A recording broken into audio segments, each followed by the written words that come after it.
اعوذ باللہ من الشیطان الرجیم بسم اللہ الرحمن الرحیم۔ ناظرین کرام السلام علیکم ورحمۃ اللہ وبرکاتہ۔ معزز ناظرین، اسلام میں ریاضت اور اعتکاف روحانی ترقی کے لیے بہت اہمیت رکھتے ہیں۔ ریاضت کا مقصد نفس کو پاک کرنا، اسے خواہشات کی قید سے آزاد کرنا اور اللہ کی رضا کے لیے اسے تابع کرنا ہے۔ کچھ عرصے کے لیے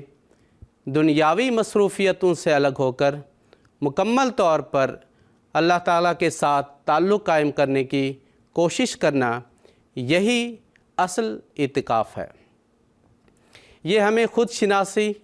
نفس کی اصلاح اور اللہ کی قربت حاصل کرنے میں مدد دیتی ہے۔ حضرت اقدس مسیح موعود علیہ السلام کی سیرت طیبہ سے ہمیں علم ہوتا ہے کہ حضور علیہ السلام اپنی حیات مبارکہ میں متعدد مرتبہ دنیاوی کاموں سے منقطع ہو کر اللہ تعالیٰ کی عبادت میں مصروف ہوئے۔ آج کے اس پروگرام میں حضور علیہ السلام کی اس ریاضت کا ذکر کیا جائے گا جو آپ علیہ السلام نے قادیان میں بعثت سے قبل 8-9 ماہ کے نفلی روزوں کی صورت میں کی تھی، اور اس کے نتیجے میں اللہ تعالیٰ کی طرف سے بہت سے الہامات اور کشوف آپ علیہ السلام کو ہوئے۔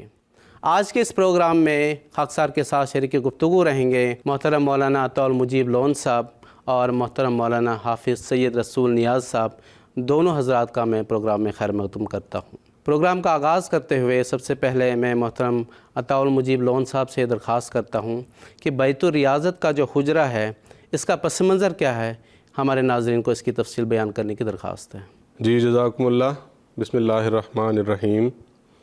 جیسا کہ ابھی آپ نے تمہید میں بھی خلاصتاً اس بات کا ذکر کیا کہ اسلام میں الگ تھلگ ہو کر گوشہ نشینی میں عبادات کی جو اہمیت بیان کی گئی ہے، اسی ضمن میں اللہ تعالیٰ نے قرآن مجید میں سورہ اعراف کی آیت نمبر 56 ہے بیان فرمایا، ادعوا ربکم تضرعا وخفیۃ انہ لا یحب المعتدین، کہ اپنے رب کو عاجزی کے ساتھ اور پوشیدگی میں پکارو، یقیناً وہ حد سے بڑھنے والوں کو پسند نہیں کرتا۔ تو اس آیت سے ہمیں پتہ لگتا ہے، اور جیسا کہ آپ نے تمہید میں بھی ذکر کیا، ان ساری باتوں سے ہمیں اس بات کا علم ہوتا ہے کہ خفیہ طور پر لوگوں سے کٹ کر، الگ ہو کر گوشہ نشینی اختیار کرتے ہوئے عبادت کرنے کی طرف اللہ تعالیٰ نے بطور خاص توجہ دلائی ہے۔ حضرت مسیح موعود علیہ السلام نے اسلام کے ان احکام پر بخوبی عمل کیا ہے، اور ہمیں اس بات کا علم ہوتا ہے کہ اپنی ساری زندگی آپ نے بعض مواقع پر گوشہ نشینی اختیار کرتے ہوئے، لوگوں سے الگ تھلگ رہتے ہوئے اللہ تعالیٰ کے حضور مناجات کی ہیں اور عبادات بجا لائی ہیں اور دعائیں کی ہیں۔ دارالمسیح کے بہت سارے ایسے مقامات ہیں جن سے ہمیں پتہ لگتا ہے، جن کے بارے میں ہمیں تاریخ میں علم ہوتا ہے کہ آپ علیہ السلام ان مقامات میں دعائیں کیا کرتے تھے، اللہ تعالیٰ کے حضور سرب سجود ہوتے تھے اور عبادات بجا لایا کرتے تھے۔ بیت الفکر ہے، بیت الذکر ہے، بیت الدعا ہے وغیرہ، یہ سارے ایسے مقامات، متبرک مقامات ہیں جہاں پر حضرت اقدس مسیح موعود علیہ السلام نے یہ عبادات بجا لائی ہیں اور دعائیں کی ہیں۔ انہی بابرکت مقامات میں سے ایک مقام ہے بیت الریاضت، جس کے بارے میں ہم آج کا یہ پروگرام کر رہے ہیں۔ اس کا پس منظر یہ ہے، جس کے بارے میں آپ نے بھی ذکر بھی کیا تمہید میں، کہ قریباً 8-9 ماہ کے روزے اس مقدس کمرے میں آپ نے رکھے۔ اس کا پس منظر یہ ہے کہ ایک دفعہ آپ علیہ السلام نے خواب میں ایک بزرگ کو دیکھا۔ اس بزرگ نے آپ علیہ السلام کو بتایا کہ انوار سماوی کے حصول کے لیے کچھ روزے رکھنا سنت اہل بیت رسول صلی اللہ علیہ وسلم۔ تو اس بزرگ نے حضور علیہ السلام کو اشارہ دیا اس بات کا کہ آپ بھی اس طرح روزے رکھیں۔ چنانچہ اس خواب کے بعد آپ علیہ السلام کی توجہ اس طرف ہوئی کہ آپ بھی روزے رکھیں، اور اس کے نتیجے میں پھر آپ نے اس مقدس کمرے میں، جس کا نام بیت الریاضت ہے، اس میں گوشہ نشینی اختیار کی اور خفیہ طور پر 8-9 ماہ کے روزے رکھے، جس کے نتیجے میں بے شمار انوار اللہ تعالیٰ کی طرف سے آپ پر نازل ہوئے، بے شمار الہامات کا نزول ہوا، اور اسی دوران آپ علیہ الصلاۃ والسلام نے حضرت صلی اللہ علیہ وسلم اور اہل بیت رسول صلی اللہ علیہ وسلم کو عین بیداری جیسی حالت میں دیکھا اور ان سے ملاقات کی۔ میں اپنی طرف سے زیادہ تفصیل بیان نہ کرتا ہوا وہ الفاظ یہاں پر بیان کرنا چاہتا ہوں جو حضرت مسیح موعود علیہ الصلاۃ والسلام نے اس حوالے سے اپنی کتاب البریہ میں بیان فرمائے ہیں۔ چنانچہ آپ فرماتے ہیں، سو میں نے کچھ مدت تک اس خواب کے بعد جس کا میں نے ابھی ذکر کیا، اس کے بعد حضور فرماتے ہیں، سو میں نے کچھ مدت تک التزام صوم کو مناسب سمجھا، مگر ساتھ ہی یہ خیال آیا کہ اس امر کو مخفی طور پر بجا لانا بہتر ہے۔ پس میں نے یہ طریق اختیار کیا کہ گھر سے مردانہ نشست گاہ میں اپنا کھانا منگوانا،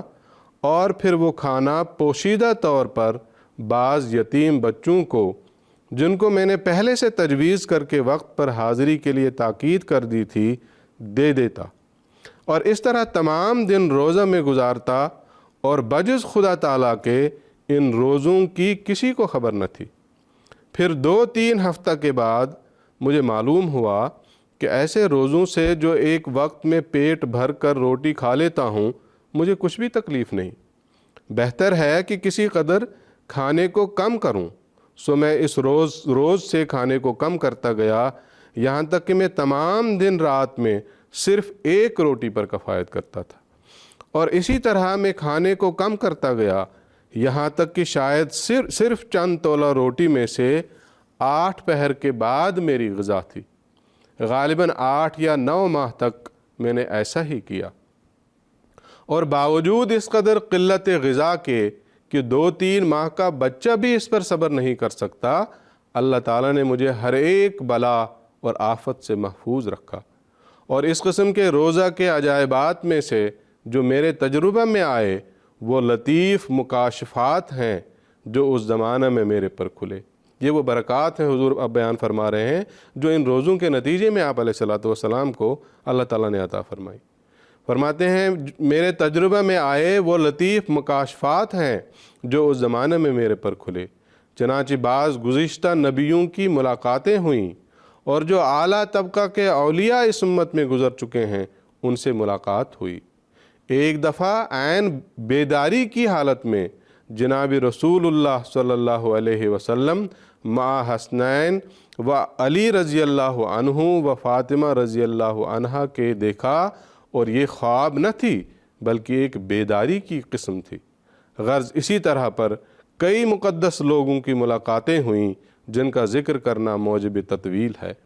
اور علاوہ اس کے انوار روحانی تمثیلی طور پر برنگ ستون سبز و سرخ ایسے دلکش و دلستاں طور پر نظر آتے تھے جن کا بیان کرنا بالکل طاقت تحریر سے باہر ہے۔ وہ نورانی ستون جو سیدھے آسمان کی طرف گئے ہوئے تھے، جن میں سے بعض چمکدار سفید اور بعض سبز اور بعض سرخ تھے، ان کو دل سے ایسا تعلق تھا کہ ان کو دیکھ کر دل کو نہایت سرور پہنچتا تھا، اور دنیا میں کوئی بھی ایسی لذت نہیں ہوگی جیسا کہ ان کو دیکھ کر دل اور روح کو لذت آتی تھی۔ میرے خیال میں ہے کہ وہ ستون خدا اور بندہ کی محبت کی ترکیب سے ایک تمثیلی صورت میں ظاہر کیے گئے تھے، یعنی وہ ایک نور تھا جو دل سے نکلا، اور دوسرا وہ نور تھا جو اوپر سے نازل ہوا، اور دونوں کے ملنے سے ایک ستون کی صورت پیدا ہو گئی۔ یہ روحانی امور ہیں کہ دنیا ان کو نہیں پہچان سکتی، کیونکہ وہ دنیا کی آنکھوں سے بہت دور ہیں، لیکن دنیا میں ایسے بھی ہیں جن کو ان امور سے خبر ملتی ہے۔ کتاب البریہ روحانی خزائن جلد نمبر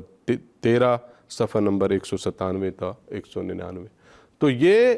پس منظر ہے اس بیت الریاضت کے تقدس کا، اس کی برکت کا۔ اب اس اقتباس سے جو میں نے ابھی پڑھ کے سنایا، ہمیں اس بات کا اندازہ ہوتا ہے کہ حضرت مسیح موعود علیہ الصلاۃ والسلام نے ایک تو اللہ تعالیٰ کی خاطر، اللہ تعالیٰ کے حضور سرو سجود ہونے، دعائیں کرنے کے لیے، عبادات بجا لانے کے لیے اس قدر مشقت اٹھائی، اور پھر اس مشقت کے نتیجے میں، ان روزوں کے نتیجے میں جو انوار اور جو برکات اور جو افضال اللہ تعالیٰ نے آپ کو عنایت فرمائی، ان کا بھی حضور علیہ الصلوۃ والسلام نے اس اپنے اقتباس میں ذکر فرمایا ہے۔ تو یہ پس منظر ہے اور یہ تاریخ ہے اس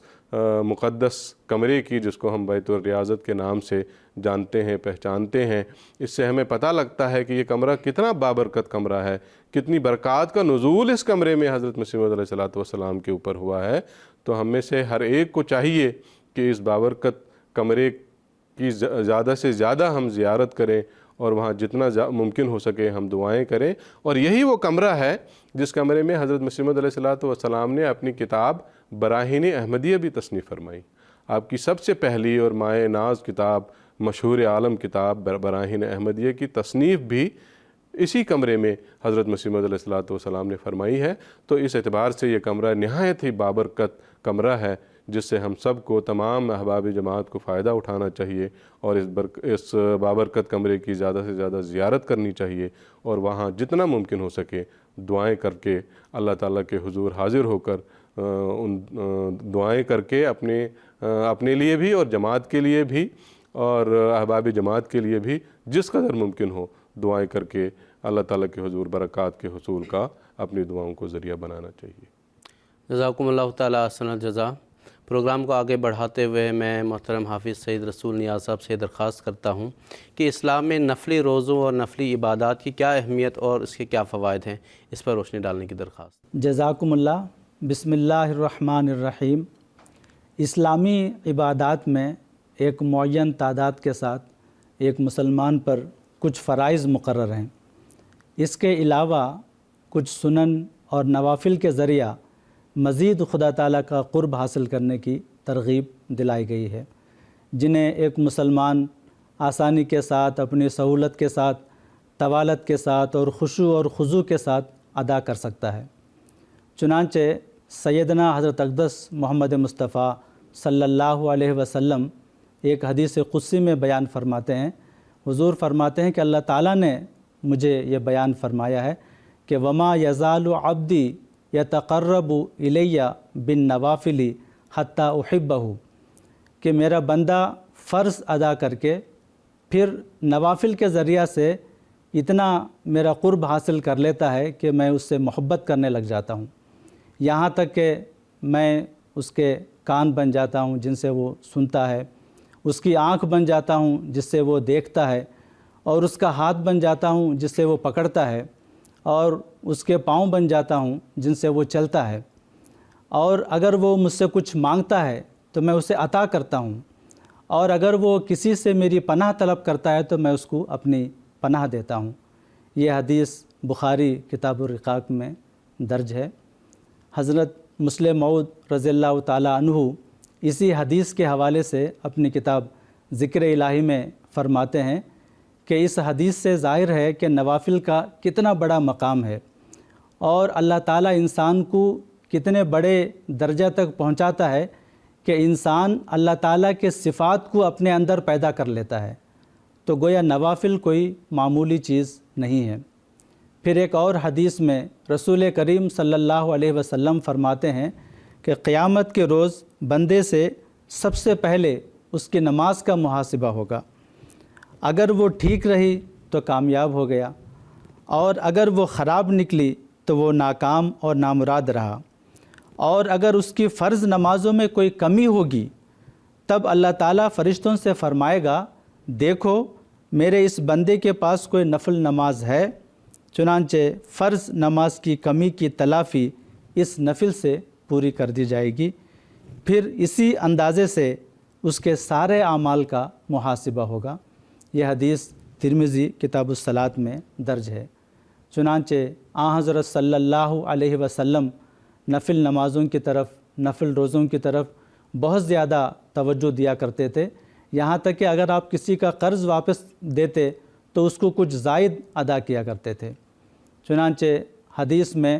جو سنن غیر موقدہ کا ذکر ہے یہ بھی نوافل کی قسم ہے، جیسے عصر کی نماز سے پہلے 4 رکعت ہیں اور عشاء کی نماز سے پہلے بھی 4 رکعت ہیں، ان کی بھی حدیث شریف میں بہت فضیلت بیان ہوئی ہے، ان کی ادائیگی کی طرف بھی ہمیں توجہ دینی چاہیے۔ اسی طرح بعض نوافل ایسے ہیں جن کا تعلق خاص حالات کے ساتھ ہے، جنہیں ان کے مطابق ادا کرنے کی ضرورت ہوتی ہے، جیسے صلاۃ الحاجات ہے، پھر اسی طرح سے نماز شکر ہے، صلاۃ السفر ہے، صلاۃ الکسوف ہے، صلاۃ الخسوف ہے، اسی طرح مصیبت کے وقت نفل نماز ادا کرنا ہے، اور پھر انسان جو ہے وہ نماز استخارہ کرتا ہے یا نماز استسقاء ہے، ان کی طرف بھی ہمیں توجہ دینی چاہیے۔ بعض نوافل کا تعلق خاص اوقات کے ساتھ ہے، جیسے اشراق کی نماز ہے، چاشت کی نماز ہے، اور پھر تحیۃ الوضو ہے، تحیۃ المسجد ہے، اور نماز تہجد ہے۔ نماز تہجد وہ نماز ہے جو رات کے وقت ادا کی جاتی ہے، جس میں وتر کی 3 رکعت ملا کر کل 11 رکعت ہوتی ہیں۔ اللہ تعالیٰ قرآن کریم میں بیان فرماتا ہے، سورہ بنی اسرائیل کی آیت 80 ہے، وَمِنَ اللَّيْلِ فَتَہَجَّدْ بِهِ نَافِلَةً لَكَ، کہ رات کے ایک حصے میں اس یعنی قرآن کریم کے ساتھ تہجد پڑھا کر، اور یہ تیرے لیے نفل کے طور پر ہوگا۔ اسی طرح سورۃ الفرقان میں عباد الرحمن کے بارے میں آتا ہے کہ یبیتون لربہم سجدا وقیاما، کہ وہ رات کے وقت قیام کرتے ہوئے اللہ تعالیٰ کے حضور سجود کرتے ہوئے گزارتے ہیں اپنے اوقات کو، یعنی تہجد کی نماز ادا کرتے ہیں۔ سورۃ المزمل سے ہمیں یہ معلوم ہوتا ہے کہ آن حضرت صلی اللہ علیہ وسلم اور آپ کے صحابہ رات کے اوقات میں اکثر عبادات میں گزارا کرتے تھے، اور حضرت خلیفۃ المسیح الخامس ایدہ اللہ تعالیٰ بنصرہ العزیز گزشتہ 28 ستمبر 2025 کو مجلس انصار اللہ UK کے اختتامی خطاب کے موقع پر آپ نے ایک حدیث کے حوالے سے بیان فرمایا کہ تہجد کی نماز انسان کو جسمانی بیماریوں سے بھی شفا کا موجب ہے۔ تو اس لحاظ سے تہجد کی نماز کی طرف ہمیں خاص توجہ دینی چاہیے، جو کہ نوافل کی نماز میں ایک اعلیٰ مقام رکھتی ہے۔ سیدنا حضرت مسیح موعود علیہ الصلاۃ والسلام نفل نماز کی ادائیگی کی طرف توجہ دلاتے ہوئے نصیحت فرماتے ہیں، چنانچہ میں اقتباس آپ کو پڑھ کر سناتا ہوں۔ حضور فرماتے ہیں، انسان کو صرف پنجگانہ نماز اور روزوں وغیرہ احکام کی ظاہری بجا آوری پر ہی ناز نہیں کرنا چاہیے کہ نماز پڑھنی تھی پڑھ لی، روزے رکھنے تھے رکھ لیے، زکوٰۃ دینی تھی دے دی وغیرہ۔ نوافل ہمیشہ نیک اعمال کے متمم و مکمل ہوتے ہیں، اور یہی ترقیات کا موجب ہوتا ہے۔ ملفوظات جلد سوم۔ سیدنا حضرت خلیفۃ المسیح الخامس ایدہ اللہ تعالیٰ بنصرہ العزیز بھی نوافل کی ادائیگی کی طرف توجہ دلاتے ہوئے ہمیں نصیحت کرتے ہیں، ہر احمدی کو جو حضرت مسیح موعود علیہ السلام کو مان کر اپنے آپ کو مومنین کی جماعت میں شامل سمجھتا ہے، ان 2 امور کی طرف خاص طور پر توجہ دینی چاہیے۔ پہلی چیز نماز کا اہتمام باقاعدگی سے ادائیگی ہے، حتی الوسع باجماعت نماز ادا کرنے کی کوشش کرنی چاہیے، پھر ان نمازوں کو نوافل کے ساتھ سجایا بھی جائے۔ خطبہ جمعہ فرمودہ 13 اپریل 2007۔ پس حضور انور نے احباب جماعت کو روزانہ 2 رکعت نفل نماز پڑھنے کی تحریک فرمائی ہے۔ اسی طرح ہر ہفتے ایک نفل روزہ رکھنے کی بھی آپ نے تحریک فرمائی ہے۔ اس طرف بھی ہمیں خصوصی توجہ دینے کی ضرورت ہے۔ جو شخص خدا تعالیٰ کا قرب حاصل کرنا چاہتا ہے، اس کے لیے ضروری ہے کہ وہ ان نوافل کی ادائیگی کی طرف خاص توجہ دیا کرے، چونکہ فرض نمازوں کی ادائیگی کے بعد ہی ہم نوافل کی طرف توجہ دے سکتے ہیں۔ گویا کہ یہ نوافل فرائض کی حفاظت کرتے ہیں، اس لیے اللہ تعالیٰ ہم سب کو نوافل کی ادائیگی کی طرف خاص توجہ دینے کی توفیق عطا فرمائے۔ جزاکم اللہ تعالیٰ احسن الجزا۔ ناظرین، بیت الریاضت کے حوالے سے ایک شارٹ ویڈیو تیار کیا گیا ہے، آئیے اس ویڈیو کو ملاحظہ کرتے ہیں۔ ناظرین اکرام، ابھی ہم دارالمسیح کی بالائی منزل کے اس حجرے کے باہر کھڑے ہیں جہاں حضرت اقدس مسیح موعود علیہ السلام نے 8 اور بعض روایات کے مطابق 9 ماہ کے روزے مخفی طور پر رکھے۔ آئیے اب ہم آپ کو اس حجرے کے اندر لیے چلتے ہیں۔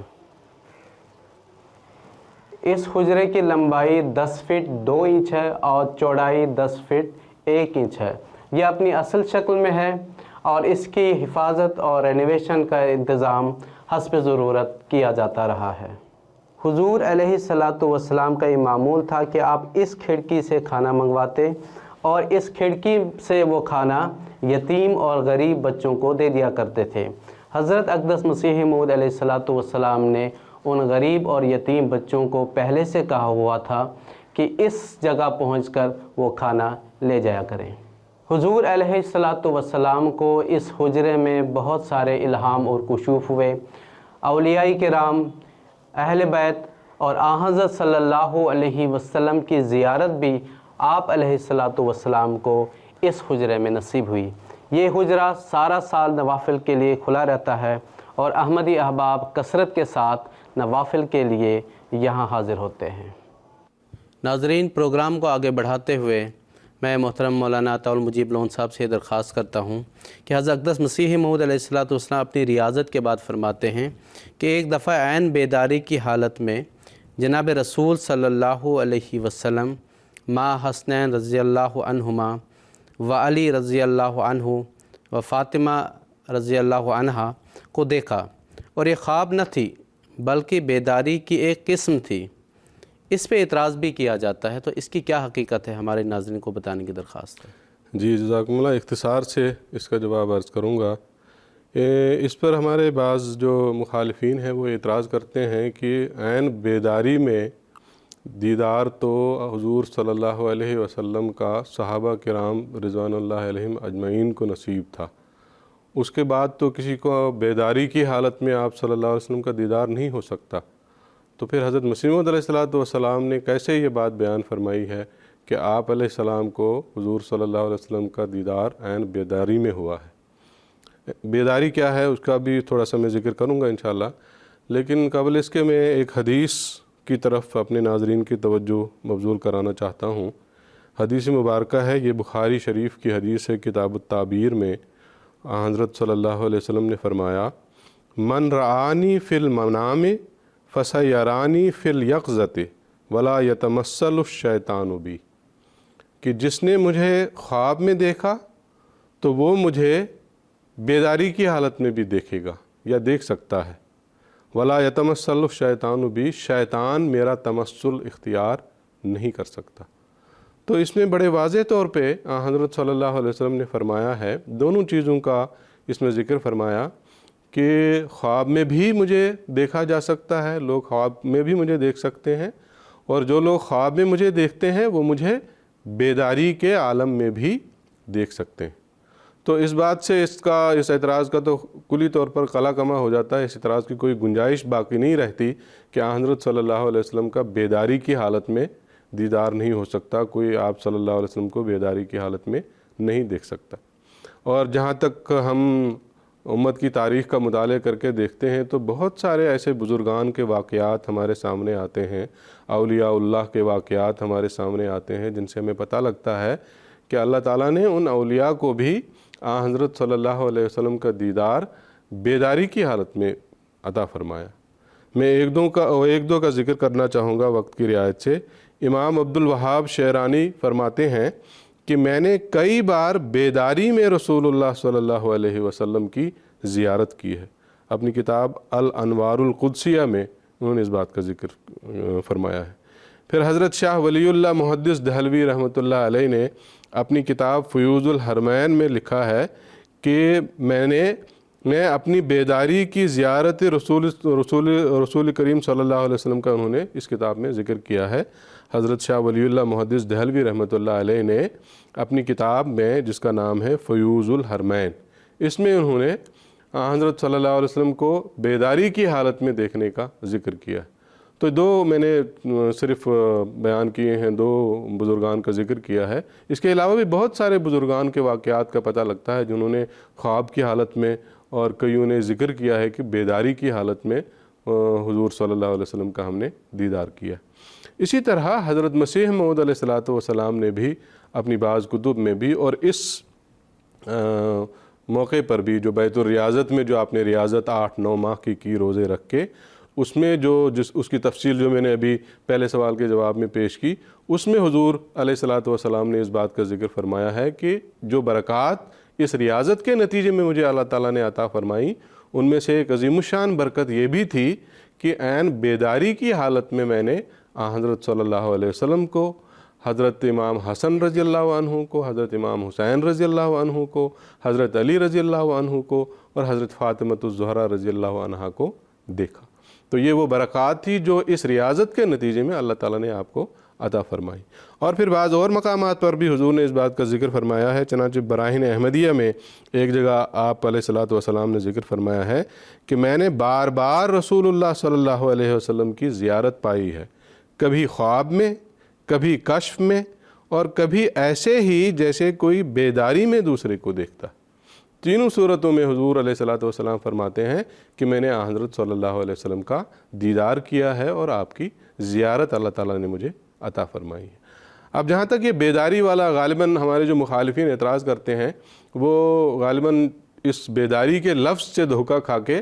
وہ اعتراض کرتے ہیں، جیسے ابھی ہم بیدار ہیں، آپس میں گفتگو کر رہے ہیں، اسی طرح کی کوئی بیداری کا شاید حضرت مسیح موعود علیہ الصلوۃ والسلام نے ذکر فرمایا ہے، حالانکہ ایسی کوئی بات نہیں ہے۔ جیسا کہ ابھی آپ نے بھی یہ فقرہ حضرت مسیح موعود السلام کا ابھی پڑھ کے سنایا، اس میں حضور فرماتے ہیں کہ خواب میں دیکھا اور یہ خواب نہ تھی بلکہ ایک بیداری کی قسم تھی، بیداری قرار نہیں دیا بلکہ بیداری کی ایک قسم تھی، حضور علیہ الصلوۃ والسلام نے فرمایا۔ اور یہی بات جو ہے مکاشفات میں، کشوف میں، رویا میں دوسرے بزرگان کے ساتھ بھی یہ سلوک اللہ تعالیٰ نے روا رکھا ہے، جیسا کہ میں نے ایک دو مثالیں بھی پیش کی۔ تو اسی طرح کا سلوک اللہ تعالیٰ نے اپنے مقدس وجود حضرت اقدس مسیح موعود علیہ الصلوۃ والسلام کے ساتھ بھی روا رکھا، اور آپ علیہ الصلوۃ والسلام کو بھی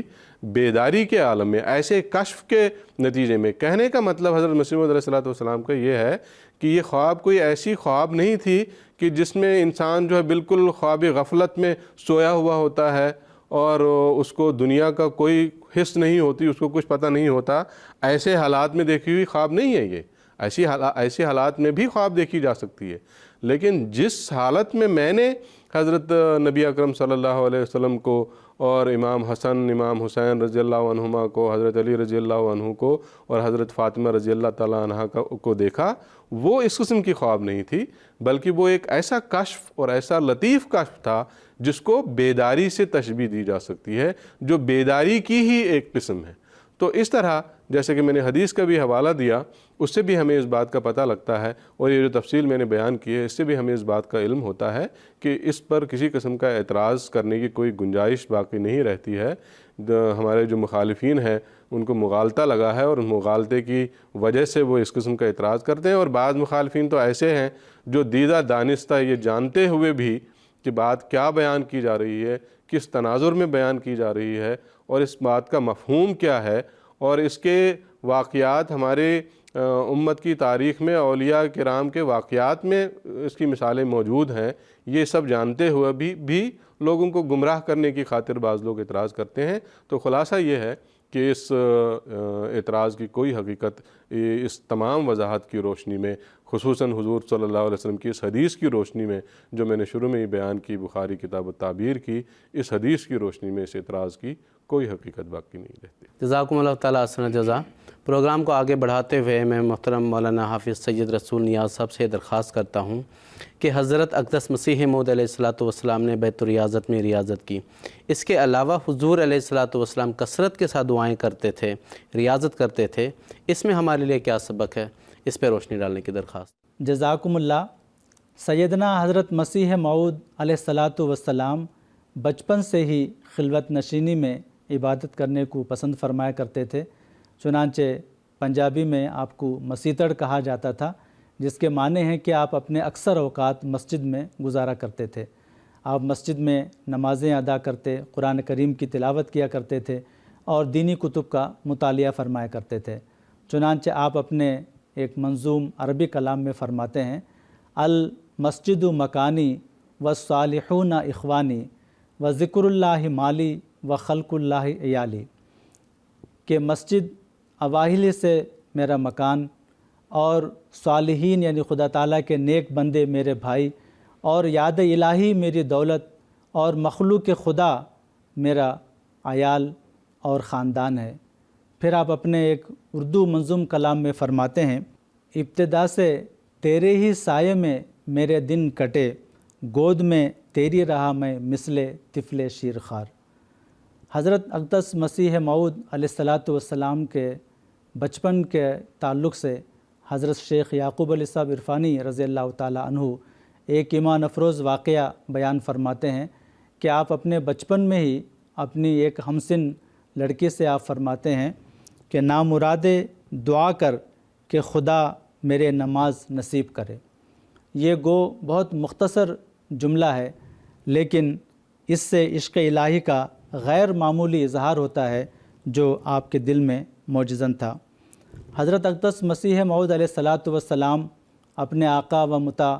حضرت اقدس محمد مصطفیٰ صلی اللہ علیہ وسلم کے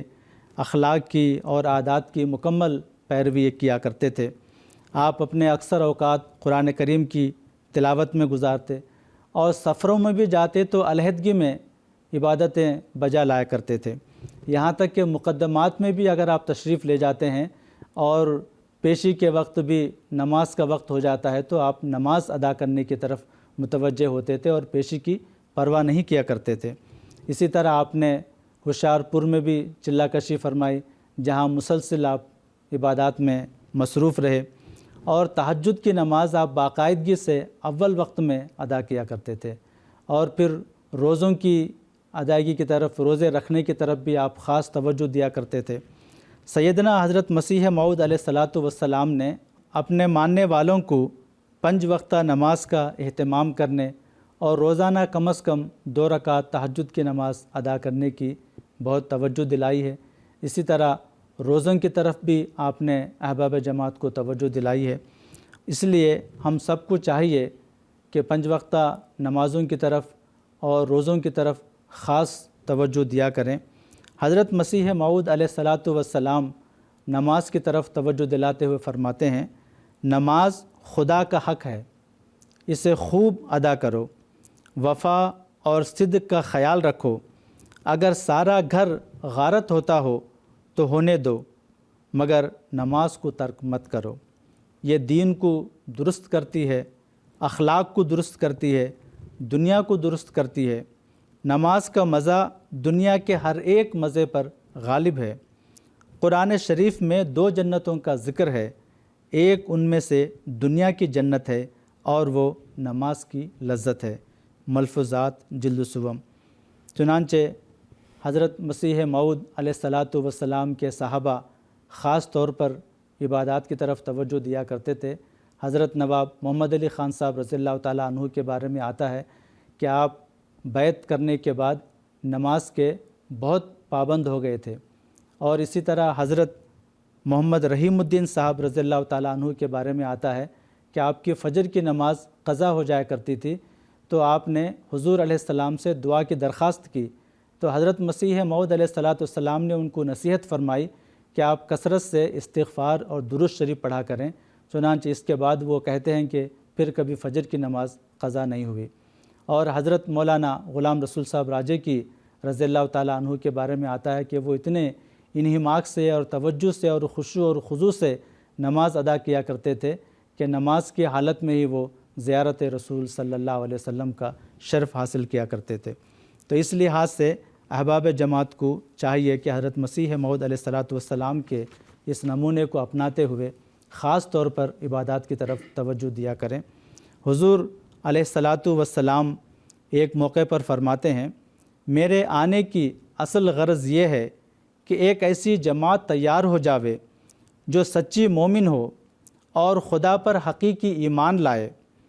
اور اس کے ساتھ حقیقی تعلق رکھے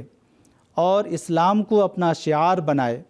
اور آن حضرت صلی اللہ علیہ وسلم کے اسوہ حسنہ پر کاربند ہو اور اصلاح و تقوی کے رستے پر چلے اور اخلاق کا اعلیٰ نمونہ قائم کرے،